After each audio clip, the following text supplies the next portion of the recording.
అంటే చాలా మటుకు ఈ విధంగానే ఉంది. సో, వాళ్ళు వాళ్ళ అనుభవాలని చెప్పడం ద్వారా, వాళ్ళ అనుభవాలనే నిజమే ఇదే నిజము అన్న కాన్సెప్ట్‌లో వెళ్ళిపోయి ప్రతి ఒక్కరికి చెప్పడం ద్వారా కూడా ఇప్పుడున్నటువంటి యూత్ జనరేషన్‌కి ఏమైపోయిందనంటే, మీరందరూ కూడా ఏ స్థితికొచ్చారనంటే, దేవుడే నడిపిస్తాడు, దేవుడే బయలుపరుస్తాడు. సో, గనుక ఇవన్నీ స్టడీ చేయాల్సిన అవసరం లేదు. బైబిల్ కాలేజ్ ఎళ్ళాల్సిన అవసరం లేదు. బైబిల్ స్టడీ చేయాల్సిన అవసరం లేదు అన్న భ్రమలోనికొచ్చారు. ఎందుకనేది నేను చెప్తానునండి. ఇప్పుడు మన తల్లిదండ్రులు గానీ, అంతకుముందున్న జనరేషన్ గానీ, వారు చదువుకోకున్నప్పటికీ కూడా, వారికి పలానా వచనం ఎక్కడ ఉంది అని అడిగామనుకోండి టక్‌మని చెప్పేస్తారు. ఎందుకనంటే అందులో కొన్ని కారణాలున్నాయి. వారికున్నటువంటి ఆసక్తే గానీ, వారిని దేవుడు నడిపించిన విధానమే గానీ, ఆ విధంగా ఉంది. వాళ్ళు బైబిల్ స్టడీ చేశారంటే చేయలేదు. వారికి ఈ రోజుల్లో, ఈ దినాల్లో మనం చదువుకున్నంత చదువు కూడా చదువుకున్నారంటే కూడా లేదు.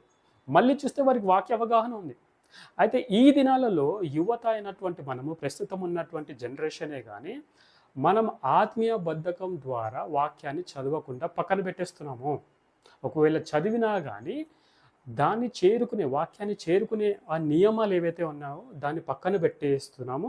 దేవుడే నడిపించాలి అని వెర్రిగా మనం వెళ్తున్నాం. ఎందుకు అనంటే, నువ్వు ఈ దినాల్లో డిగ్రీ చదువుకొని, ఎంబీఏ చదువుకొని కూడా నీకు వాక్యం అర్థం అవ్వట్లేదు అనంటే, దాన్ని ఏ విధంగా తీసుకోవాలి? అయితే అలా అని చెప్పి నేను ఓన్లీ చదువుంది కదా! చదువున్న వారికి అర్థమవుతదా అని అంటున్నానా అంటే కాదు.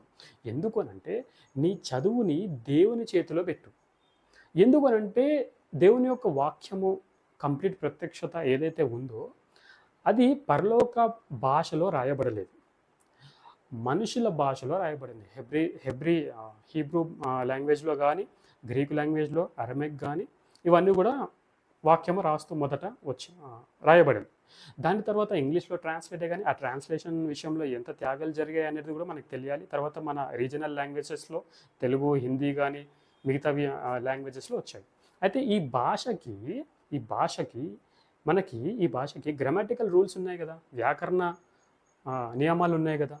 సో, ఆ గ్రామాటికల్ రూల్స్ కావాలి అర్థం జేసుకోవడానికి ప్లెయిన్ లిటరేచరా? లేకపోతే ఫిగరేటివ్ లిటరేచర్ అని అర్థం చేసుకోవడానికి మనకు చదువు అవసరం గదా! మీరందరూ డిగ్రీలు చదివారు కదా! మరి దాన్ని కూడా అప్లై చేయాలి గదా! మీ చదువుని అక్కడ దేవుని చేతిలో అప్పజెప్పి, అలా వాక్యాన్ని కూడా చేరుకోవాలి. అదే విధంగా పరిశుద్ధాత్ముడు మీ చదువుని తీసుకొని, ఆధారం చేసుకొని, ఆయన వెలిగించి నడిపిస్తాడు. ఎందుకంటే దేవుడు ఆత్మ గనక, మన ఆత్మీయ జీవితం గనక, ఆత్మీయ విషయాలు, ఆత్మీయ సత్యాలు ఏవైతే ఉన్నావో, వాటిని అర్థం చేసుకోవడానికి మనకి ఓన్లీ అక్షర జ్ఞానం సరిపోదు. సో, గనక పరిశుద్ధాత్మని తోడు నడిపింపు కూడా చాలా అవసరం. అంటే మనకి అక్షర జ్ఞానము, చదువు